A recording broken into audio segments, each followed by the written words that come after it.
to make it possible for us to continue our path in ways that help and serve the world and its purpose, and stop the cycle of religion being a factor to so much conflict.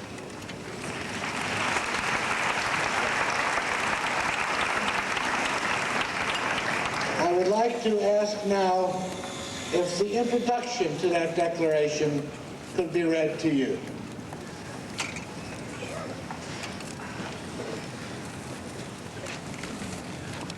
In heart and in action, we affirm that there is an irrevocable, unconditional norm for all areas of life, for families and communities, for races and nations and religions.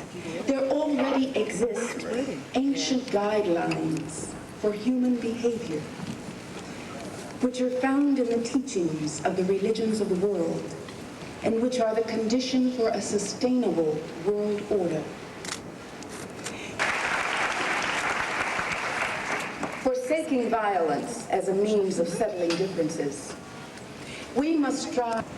We hope that you have enjoyed the Parliament, that you've learned from it, and that you will be the messengers throughout the earth to bring its message to others, and we commit ourselves to continue in the effort to seek interfaith understanding, dialogue, and the will and the goodwill for the world. Thank you very much.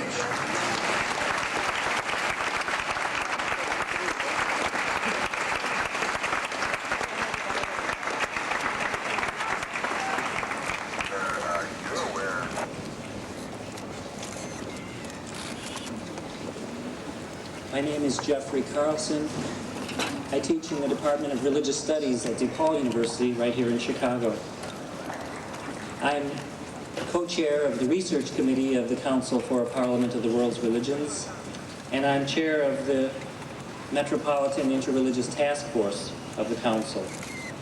Planning for the Parliament has meant the development of an unprecedented network of communication and cooperation between the many religious traditions of our metropolitan area. It took a Parliament of the World's Religions to bring the religions of Chicago together.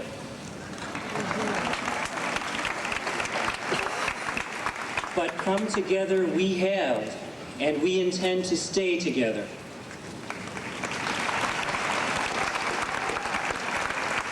Even when our honored guests leave this city to return to their own homes.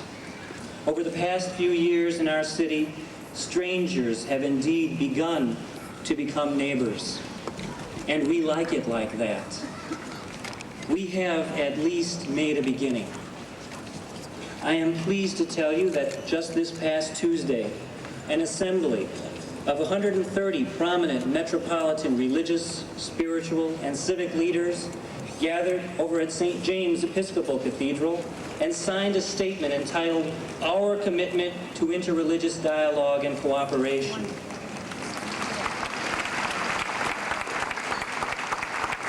I won't take the time to read it. These leaders, however, pledged to respect, understand, learn, and benefit from the religious, spiritual, and cultural traditions of their neighbors. They pledged to strive together to build a more interactive and interdependent metropolitan community. They vowed to draw upon the spiritual teachings of their own religions and to apply them to the deep wounds and tragic injustices that afflict our neighbors and ourselves, so that together we might defeat racism and sexism and poverty here in our beloved city of Chicago. With this in mind, the Council for a Parliament of the World's Religions has recruited a task force of dedicated, forward-looking men and women drawn from our city's vast array of religious and spiritual traditions. They will work together to assist in the development of an ongoing interreligious forum, which will include both leaders and practitioners of our city's religions. The Metropolitan Interreligious Task Force will help us to enact and to live out the principles of the commitment statement signed by our religious leaders. This will be a permanent legacy of the Parliament.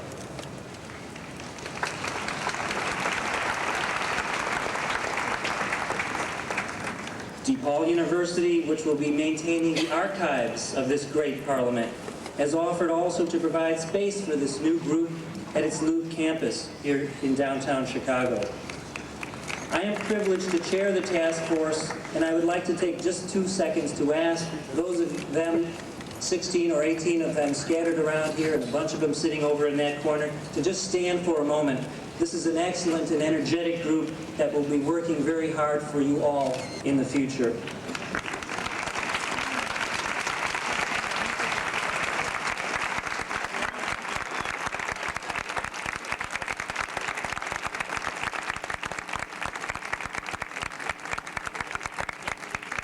Indeed, we promise to work very hard on your behalf, to come to your communities, to hear your ideas and concerns. And could we all, those of us who call metropolitan Chicago our home, could we all promise right now to look deeply into our own traditions for inspiration, guidance, and strength, and to never lose sight of a future characterized by common cause and hope. Thank you very much.